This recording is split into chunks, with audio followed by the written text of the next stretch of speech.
करायचं स्मरण. जय जय रघुवीर समर्थ.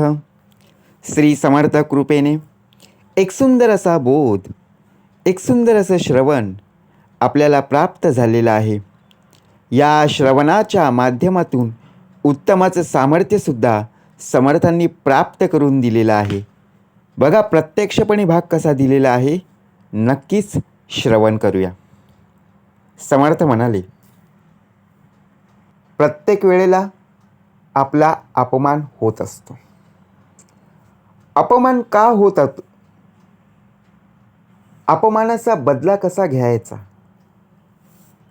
कुठल्या ना कुठल्या गोष्टीत आपला अपमान समोरची लोक करतच असतात. ज्या वेळेला आपला अपमान होत असतो त्यावेळेला शांत राहणं गरजेचं आहे. कारण समोरून वार करणारा शत्रू जरी असला ना, तरी पाठीमागून वार करणारा हा आपलाच असतो. बघा काही वेळेला काय होतं, आपला एक ग्रुप असतो आणि त्या ग्रुपमध्ये आपलेच मित्रमैत्रिणी असतात. ज्या वेळेला आपण बघा प्रत्यक्षात एकमेकांबरोबर संवाद साधत असतो, तो संवाद साधत असताना या मैत्रिणींचं बघा एखाद्या वेळी त्यांच्या किंवा प्रत्यक्षात एखाद्या मित्राचं आपण काय करत असतो, गुणगान प्रत्यक्षपणे एकमेकांसमोर बोलत असतो. चांगलं काय वाईट काय हे आपण बोलत असतो. जेव्हा प्रत्यक्षपणे त्या समोरची मुलगी असेल किंवा मुलगा असेल, मित्र आहेत ना, त्यांचा जेव्हा आपण अपमान करतो तेव्हा आपण सहजपणे हसतो ना, आनंदाने हसतो. परंतु ज्या वेळेला प्रत्यक्षात तोच ग्रुप, त्याच ग्रुपमधले मित्रमैत्रिणी जेव्हा आपला अपमान करतात तेव्हा आपल्याला दुःख वाटतं. बरोबर आहे की नाही? म्हणजेच काय, जी बोलणारी व्यक्ती आहे ना, समोरासमोर बोलणं हे आपण ऐकलं तर आपल्याला वाटतं बाबा समोरून काहीतरी बोललेली आहे, आपण कुठेतरी चुकलेलो आहोत. परंतु आपण नसताना जर चार चौघांमध्ये एखादी व्यक्ती बोलत असेल आपल्या पाठीमागून, तर आपल्याला त्रास होईल की नाही? नक्कीच. ज्या वेळेला दुसऱ्यांच्या तोंडून आपण ऐकू की बाबा ही व्यक्ती अशाबद्दल बघा प्रत्यक्षपणे असे तुमच्या सोबत बघा तुमच्याबद्दल अशी बोलत होती, हे जेव्हा आपल्याला कळेल तेव्हा आपण त्या व्यक्तीशी बोलायला जाऊ का? नाही. म्हणजे विचार करा, पाठीमागून वार करणारी कोण आहेत हे समजलं पाहिजे. प्रत्येक शब्द न शब्द लक्षात ठेवा. देव ज्या लोकांना धनदौलत कमी देतो ना, त्याच लोकांना बघा प्रत्यक्ष त्यांचं मन सुद्धा मोठं करत असतो. हाताची पाचही बोटं समान नाही आहेत. आपण काय विचार करतो, अरे मी सुद्धा देवाची भक्ती करतो, मी सुद्धा कष्ट करतो, परंतु देवाने मला जास्त काही दिलं नाही आहे. जे त्यांच्या घरामध्ये आहे ते माझ्या घरामध्ये नाही आहे. त्यांच्या घरामध्ये 4 व्हीलर आहे, त्यांच्या दाराशी उभी आहे. माझ्या घरामध्ये बघा माझ्या दाराशी सायकल आहे, 2 व्हीलर आहे. मग देवाने मला 4 व्हीलर का दिली नाही? परंतु धनदौलत जरी जास्त प्रमाणात पाहायला मिळत असली तरीसुद्धा तुझं मन आहे ना, हे सर्वात मोठं आहे. कारण त्याच्या घराजवळ जरी 4 व्हीलर असली आणि त्या व्यक्तीच्या घराजवळ कोणी मागायला गेलं ना, तर ती व्यक्ती बघा प्रत्यक्षात कधीही देत नाही आहे.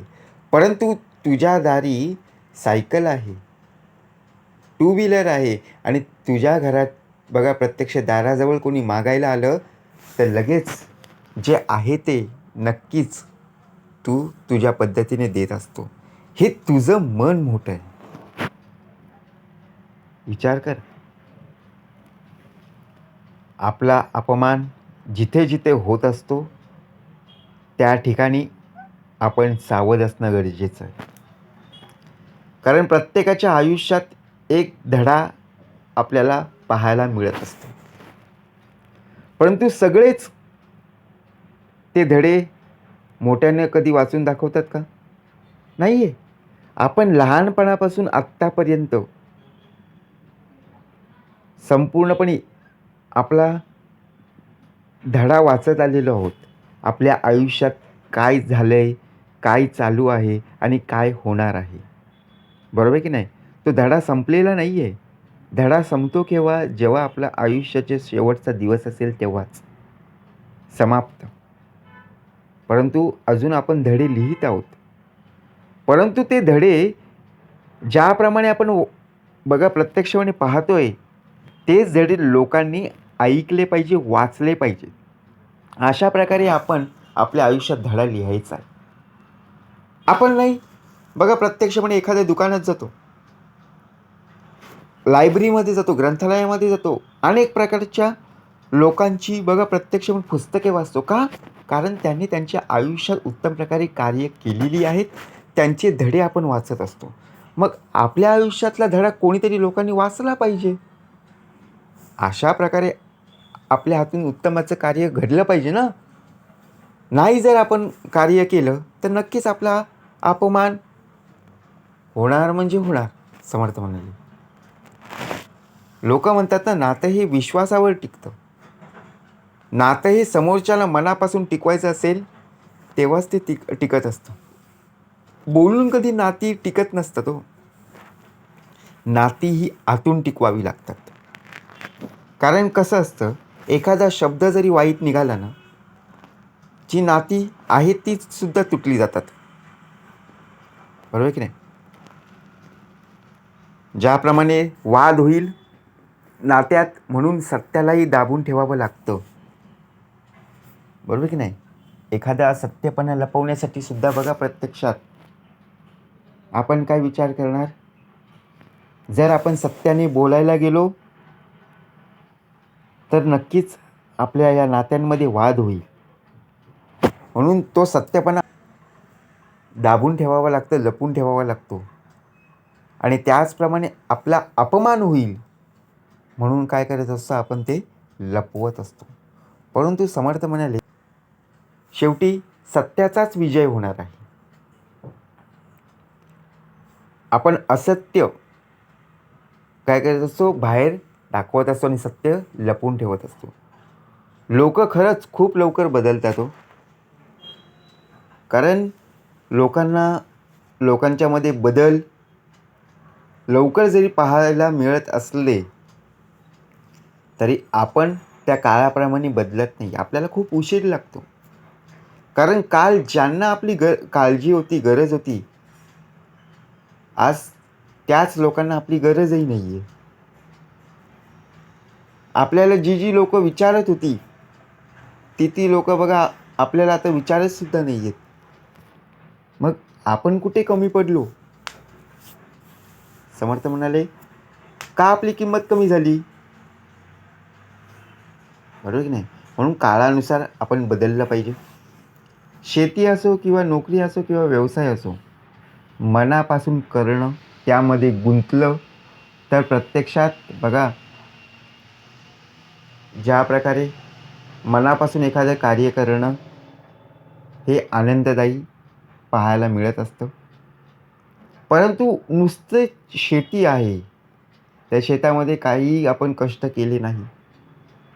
2 एकर आहे, 5 एकर आहे, परंतु त्या शेतामध्ये काही लावलंच नाही, तर त्या शेतीला व्हॅल्यू आहे का? नाही आहे. लोक म्हणायचे ते म्हणतीलच. बरोबर की नाही? आपल्याला एखादी चांगली नोकरी लागली किंवा आपण एखादा चांगला व्यवसाय करायला गेलो, ज्या वेळेला आपण बघा प्रत्यक्षपणे इगो आणत असतो ना, त्या वेळेला नक्कीच आपला अपमान होत असतो. कारण का? समोरची व्यक्ती काय विचार करेल, अरे याला चांगल्या प्रकारची नोकरी लागली म्हणून हा कोणाला विचारत सुद्धा नाही आहे, कोणाशी बोलत सुद्धा नाही आहे. किंवा एखादा व्यवसाय जर उत्तमच चालत असेल तेव्हा विचार करा. म्हणजे आपला अपमान केव्हा होतो? जेव्हा आपली व्यक्ती बघा प्रत्यक्षपणे जेव्हा आपण चुकतो तेव्हाच ना. म्हणून आपण चुकायचं नाही. आपल्याला कितीही पैसा येऊ अगर न येऊ, मनुष्य देहांशी बघा, जेव्हा आपली संगत आपली साथ असेल, आपण बोलायला जाऊ तेव्हा नम्रते नक्कीच बोलायला हवं. कारण हट्ट पुरवणारी व्यक्ती ही मिळायला नशीब लागत असतं. कारण सगळेच व्यक्ती आपले हट्ट पुरवतील का हो? नाही. जी व्यक्ती आपल्या आयुष्यात आलेली आहे त्यांना एखादी गोष्ट सांगितली तर ती आणतील की नाही याचा भरोसा नाही आहे. हट्ट आपले तेव्हाच पुरवले जातात जेव्हा ती व्यक्ती आपलं मनापासून ऐकेल, आपले लाड करेल तेव्हाच. आता सहसा पाहायला मिळत नाही आहे. आजचं उद्यावर ढकललं जातं, बरोबर की ना. आज नाही आणली उद्या आणि उद्या नसली तर परवा आणि असं करता करता अनेक दिवस निघून जातात. परंतु आपल्याला जी गोष्ट हवी आहे, जी वस्तू हवी ती मिळत नाही. म्हणून तुमच्या विचारातून तुमचं व्यक्तिमत्व कळत असतं. त्याकडं तुमचं जरी लक्ष नसलं तरी इतरांचं लक्ष असतं. आपण विचार करतो ना, लोक आपल्याकडे पाहत नाही आहे. अरे बाबांनो, लोक आपल्याकडे बघा बारकाईने पाहत असतात, परंतु आपलं लक्ष नसतं, बरोबर की नाही. कारण ते आपली पाहणी करत असतात, परीक्षा घेत असतात. म्हणून सावध असणं गरजेचं आहे. आपण विचार करतो ना, अरे ह्या व्यक्तीला कसं कळलं? कारण त्या व्यक्तीने तिथे ऐकलं, स्वतः पाहिलं आणि नंतर मग प्रत्यक्षपणे बोलायला सुरुवात केली, बरोबर की नाही. म्हणून विचार करा. जेव्हा प्रत्यक्षपणे आपण बदलण्याचा प्रयत्न करू, परंतु त्यावेळी लोक स्वतःहून काय करणार तर बघा, आपला अपमान करायला सुरुवात करतील. आपल्याला पुढे जाऊ देणार नाही आहे. काही लोक स्वतःच्या मनाप्रमाणे जगत असतात, तर काही लोक दुसऱ्यांच्या मनाचा विचार करून जगत असतात. आता आपल्याला या देहामध्ये प्रत्यक्षात या कलियुगामध्ये आपल्याला विचार करायचा आहे. आपल्याला जगायचं आहे, मनाप्रमाणे जगायचं की दुसऱ्यांच्या मनाचा विचार करून जगायचं आहे. कारण जगण्यामध्ये सुख आहे, जगण्यामध्ये दुःखसुद्धा आहे. परंतु दुःख त्यांनाच मिळतं जो दुसऱ्यांच्या मनाचा विचार जगत असतो.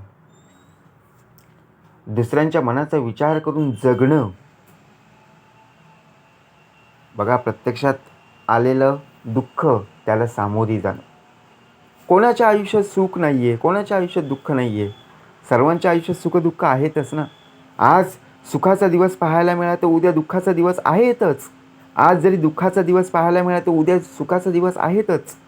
म्हणजे आज आपण ज्यांचा अपमान करायला जातो, उद्या तेच लोक आपला अपमान साहजिकच करणार, बरोबर आहे की नाही. म्हणून समर्थ म्हणाले, कुणाचाही अपमान करण्यापेक्षा किंवा ज्या ज्या लोकांनी आपला अपमान केलेला आहे त्या व्यक्तींना सहजपणे बोलण्यापेक्षा आपण आपल्या कार्याने सहजपणे उत्तर देणं गरजेचं आहे.